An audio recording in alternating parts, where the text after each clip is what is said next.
Hello, good evening and welcome to my humble model railway, Bedstead Junction. Now, I'm recording this quite late, believe it or not.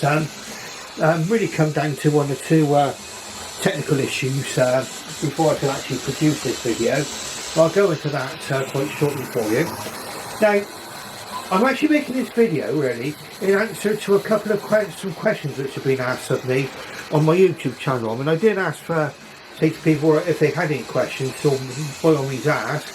And these will be some of the ones. Now, someone actually asked, when was this particular model actually produced, the one that's going around here now?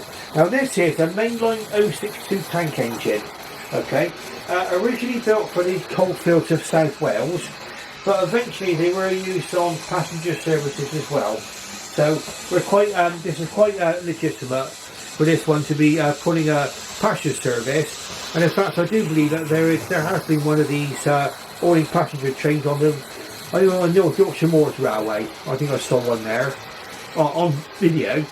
Now, 062, it's got no leading wheels. It's got 6 driving wheels and 2 training wheels. And the question was, okay, when was this locomotive produced? Now, I've done some research on this. There is an actual website dedicated to Mainline products, and this one was actually appeared in the 1983 Mainline catalogue.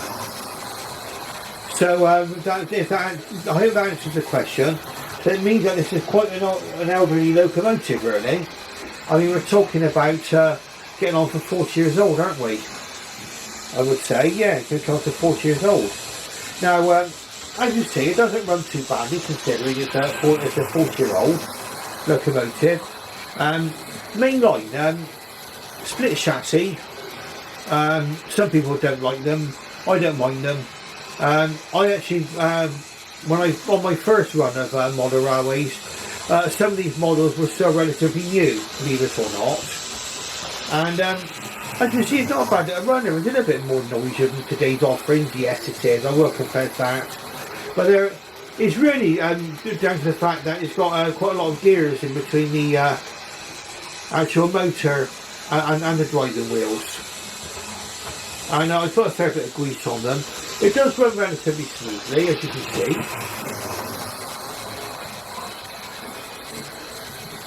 And it's putting 2 Hornby coaches. So I've got Mainline coaches which I could have put behind this one, but this one's in GWR livery, so I've got the 2 chocolates and cream coaches for it to pull tonight. Now, we're not going to be putting this on the lazy suit or anything like that tonight, but we will have a close-up look if you wish.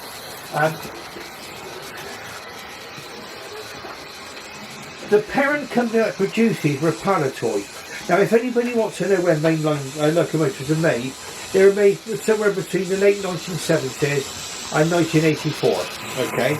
I say the parent company was Palitoy, so you can get a focus on there, Palitoy, okay?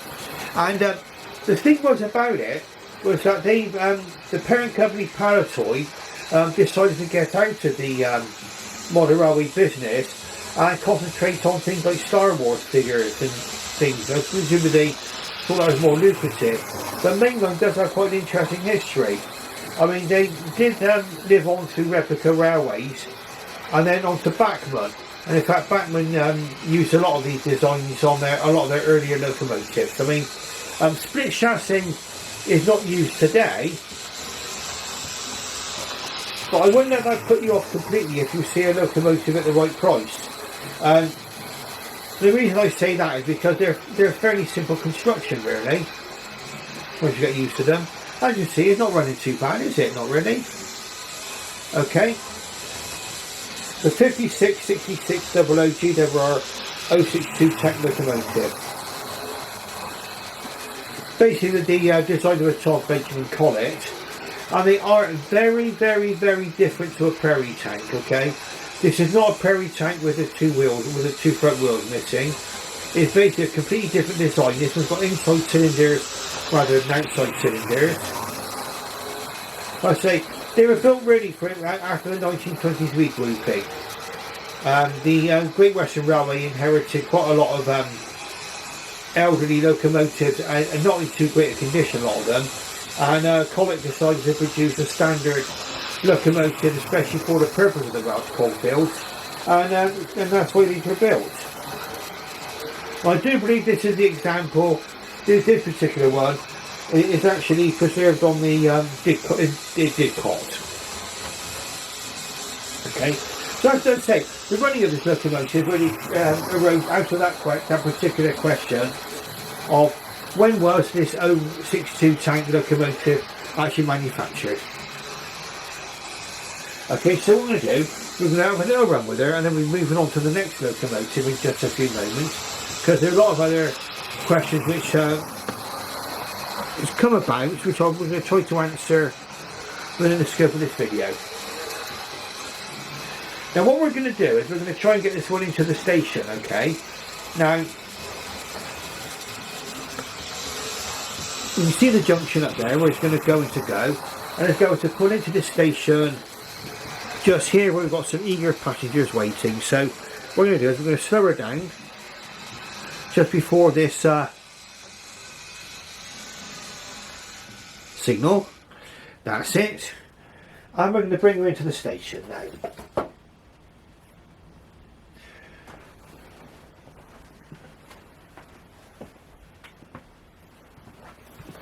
So if you just bear with just a moment, I just need to manoeuvre around the tripod as always. You see me and my overgrown body going by. I do need to lose some weight actually, that's another issue, isn't it? Okay, here we go. Right, let's have a look and see how she runs into the station.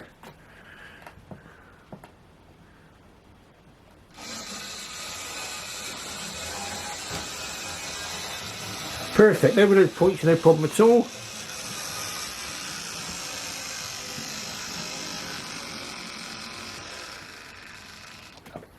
Not bad for something that's 40 years old, is it? Point about the only thing that happened to this one, you know, there's a small part there with one of the water vents, I think it is broken off. But really it's something you don't really notice when it's going around the track. And you know, these locomotives, you can't expect them to be absolutely perfect after 40 years. I think what may have happened was, so they probably picked it up, taken it out of the box and ripped it off. But I will try to replace that part if I can. I am looking at another body which might contain the parts I need. Okay, so we're going to leave it there then. And we're going to change the points now. And we're focusing on this other locomotive over here. Right in the far station, you can see. It's just going to be putting, or pushing, let's say, this maroon auto coach. And I'm going to...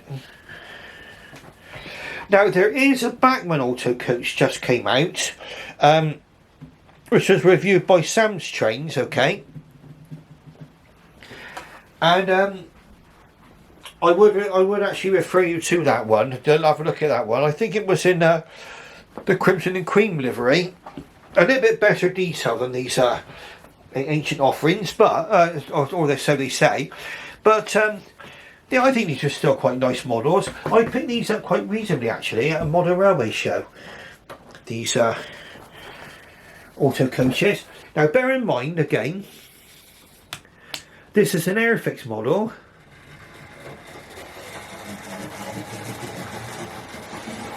Made in 1977. Well, it would be about 1975, 1976. We're around about that time. Okay, we're going to put them into forward gear. I'll just watch her go through the station.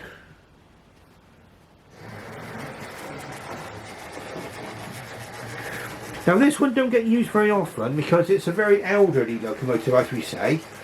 I had to give it a bit of TLC. And what I do is I'll talk about the Airfix models as we go through. They're not that bad actually. I mean, they're not as bad as what people say. I mean, a lot of people say all the mechanisms are crap and all that, but and that's a word that was used by one commentator. This one does waddle. I mean, when I bought this toy and train fair back in the 1990s, again, it was very, very old. It was quite ancient when I bought it. And it had some damage to the handrails. but it was a 14XX. I wanted a 14XX, and I did happen to come across some auto coaches, and this is one of the auto coaches I bought at the same exhibition, I do believe. Again, I bought this in the mid 1990s, and the auto coach, I think I bought that for about £9 back in the day. I don't know how much that would be in today's money, but I've got quite a nice set of these, so I can have quite a nice little display of locomotives. Now this, the reason why I brought this locomotive out tonight is because to answer a question about gluing glaze as best I can. Now I'll show you the product just in case you haven't seen the other videos. And what the idea behind gluing glaze is that you can replace missing windows or build windows out of this product, and it dries quite clear. Now my first attempt was on a Hornby Tornado, okay. The glaze was missing on one side, and it's okay, it looks okay from a distance. It was my first ever attempt, but this is the second time I've done this now, and I think I've got a little bit more proficient at it, and I'll show you the results of it. Now one of the things raised was it is in their experience they found gluing glaze quite fragile. Now bear in mind it's just something which you make, it's just squeezed out of a tube and covers the window hole up, and it sets dry, and when it dries it sets clear. So I would say there's one or two things can happen. Obviously it might get damaged, or some people say that this gluing glaze can pick up dust and stuff. My answer to that question would be, it's probably, if it's that fragile, it's probably quite easy to, should be quite easy to remove. And you will probably, it can be removed, and if you've got any excess, it can be got rid of with a cotton bud and water. I know that because I've done this on this one. Okay, and I'm going to show you the results in just a few moments, and I'm also going to give you a few tips about these particular Airfix models. Now, as you can see now, I mean it's running really beautifully now. I had to take it apart. Cleaned up the contacts on the wheels, the pickups. I took the motor out because I thought, well, have a little look at the motor. I gave it a little bit of an oiling and give it a bit of a clean. And now it appears to be running quite well now. Again, this is what I would say about the Mainline one. It's not bad for an old one, is it? No, really. An LD locomotive. We're going to bring her into the round to me now, and I'm going to just take the carriage off. Just get my uncoupler, if I can find it. I'm starting to put things down in my time of life now, and things are beginning to disappear, and I'm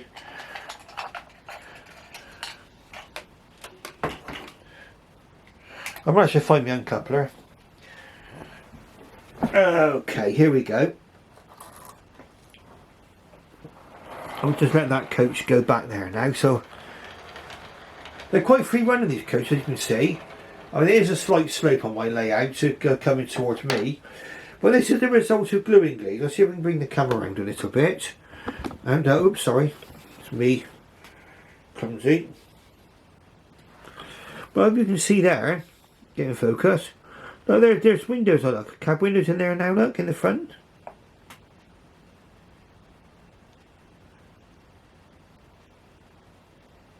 And I don't think that's a bad result there, to be honest. I mean, it's you've got to be pretty patient. It will only fill up a certain size of gap. I mean, there's only so much you can expect from it. It's okay. But I think that looks quite nice now in there. Okay, and if I accidentally break it, or dust and muck gets onto it for any reason, I'll probably just remove that glazing and replace it with new. So it's not such a big deal. But like I say, it's quite nice because a lot of locomotives you can buy come without glazing, and I think looking at the model from here, have another look. Like you see, I think it looks much better with a bit of glazing in the front windows there. I think that looks quite nice now. Well, this is an Airfix from the 1970s. Look, I'll hold it in my hand. handheld on there. An 042. So you've got the 4 driving wheels and 2 trailing wheels on it. Now, you probably won't be able to see from underneath, but the pickups are quite unusual on these. If I get focused. They're like little plungers on springs. There's one there, look, see? Just there, you see it? See a brass plunger? And they're on springs. You need to make sure that those, they're like little telescopic plungers. You've got to make sure they're actually moving freely and making contact with the wheels. Okay, there's a plunger on each of those wheels there. I don't think I can get some enough light on there. Let's have a look. We'll get better light on it.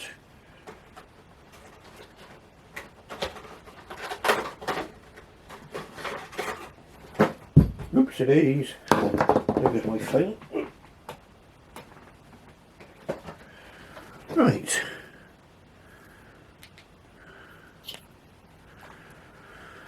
Let's see if we can see from here now.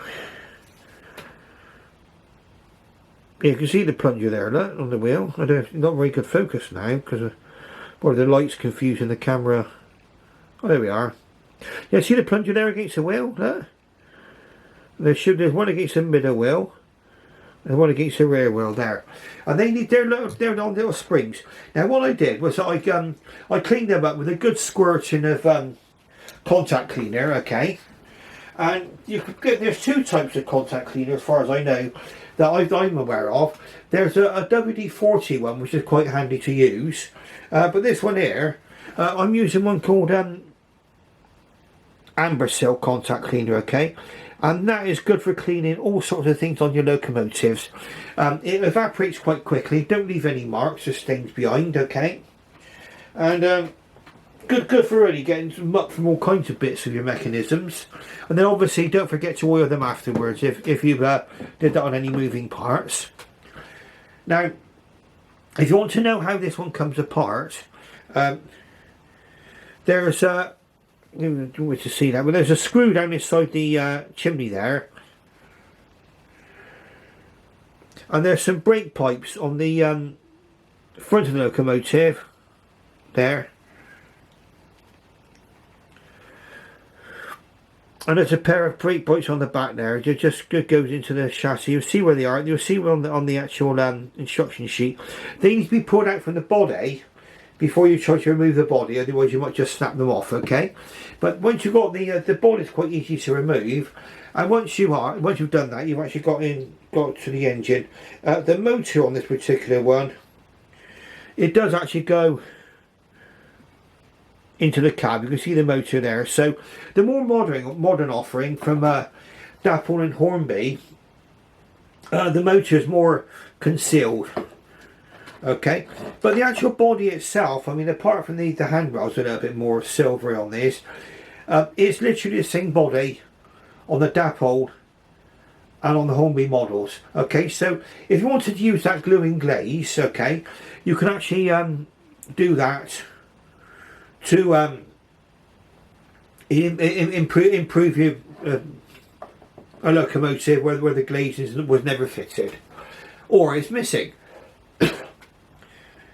Now we're going to be moving on to another subject quite shortly in a moment, because somebody else asked me a question. Now this may seem obvious. I mean, obviously a lot of questions are going to be asked by inexperienced modelers, okay, and they've come across the same problems that we've some of us have actually come across and solved, you know, ages ago.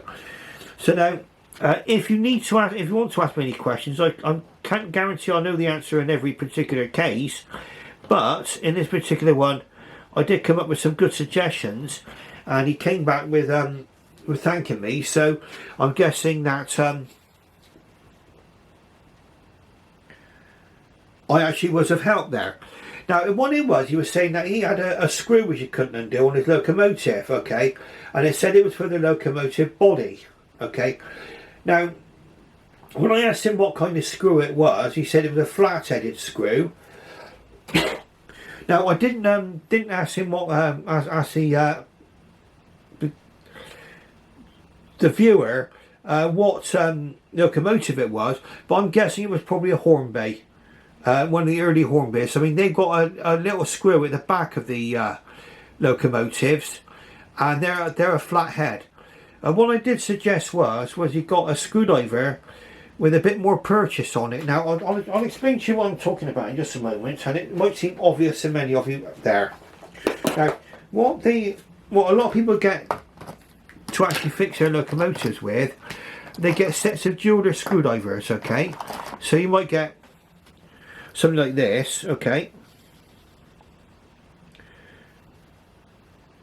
Very good, very, very good, okay? But what you might find is that if a screw's a bit tight, you can't get enough grip on that to be able to turn the screw. Okay, this is a little flat-headed one.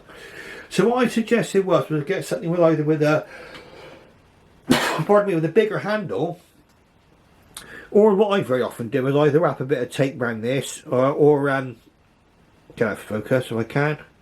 This camera's refusing. Oh, there we go, it's focusing now. Wrap a bit of tape around it. Or what I've got now is I've got this screwdriver set.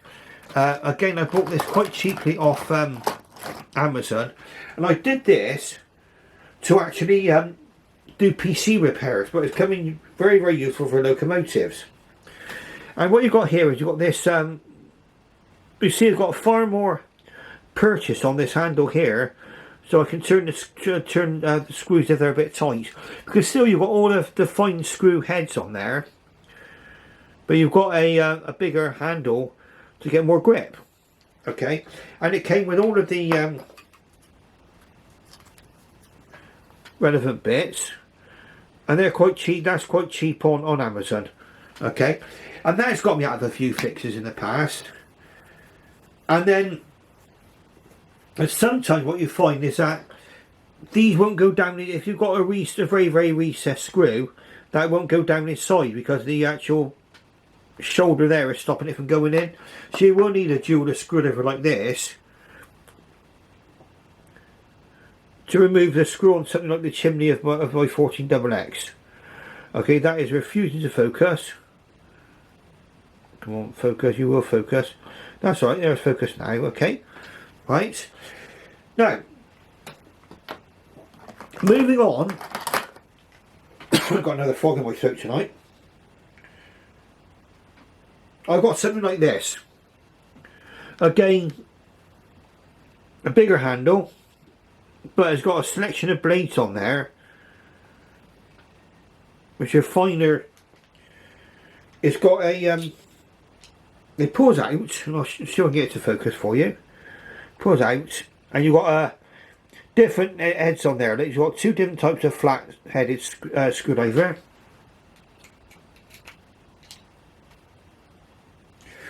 And you pull out the handle, and you've got two types of Phillips screw there as well.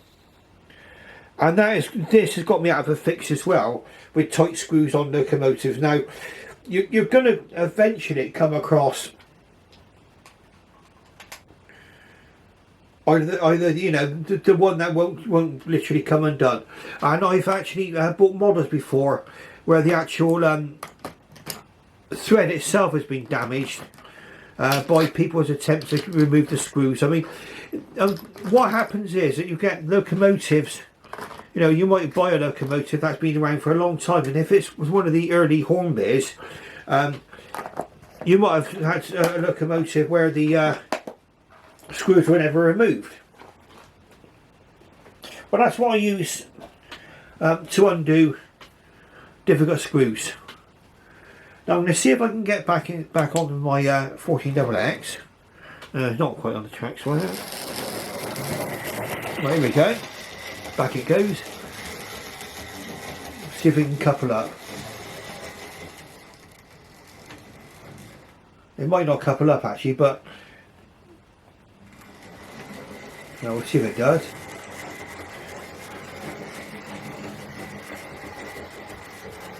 And for those of you who don't know about the 14XX and these auto coaches, the reason behind these auto coaches is that they are able to be pushed or pulled. So when you get into something like a railway terminus, what the driver would have done before they set off, the driver would have gone into a cab on the end of the auto coach, and it's controlled by a series of rods going round, going along into the locomotive. The fireman stays in the locomotive, but this I raised this auto coach because the Bankman auto coach, which Sam's trained to actually review, I had a recommended retail price of about 80 odd quid. There was no lighting in it, and there was, you know, and he did manage to get his, I think, for about 40 quid. But it's still, which is about the right price actually for a coach. I mean, some coaches now, I mean, if they're really highly detailed, yeah, you can understand it, you can justify the prices. But for me, I'm quite happy to stick with the auto coaches I've actually got now. Okay. And we'll have a closer look at this auto coach in just a moment.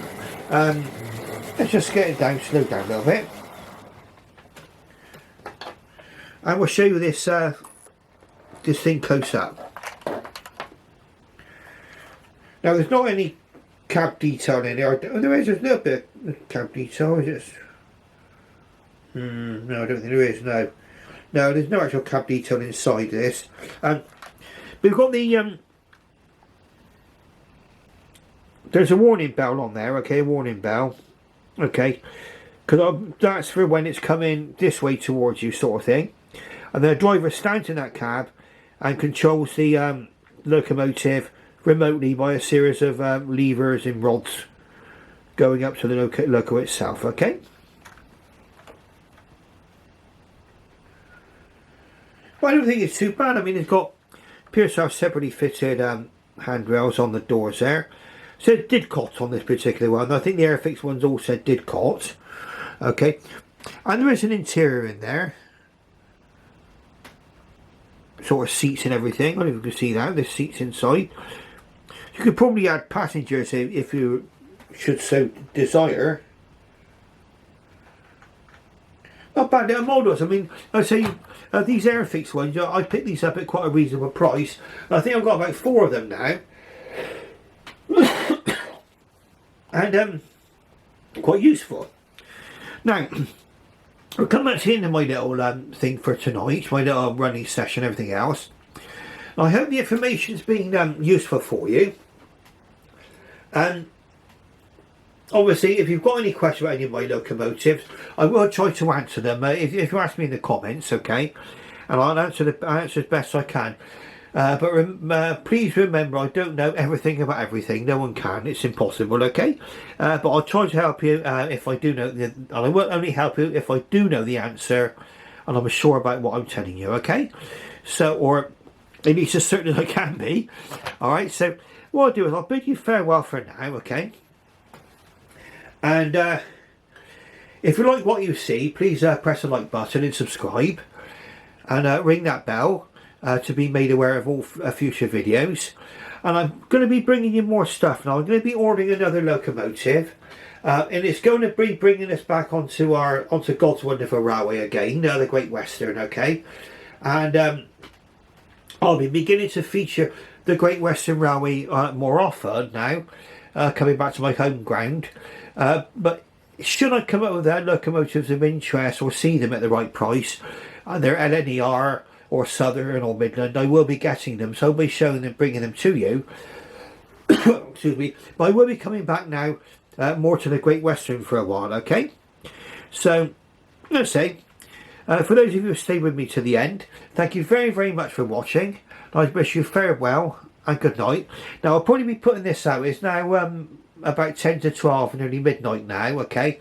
I'm a bit of a night owl myself, so it doesn't matter.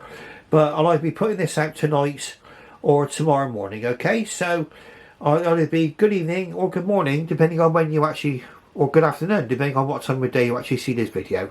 Okay, so I'll shoot to bid you farewell and good night.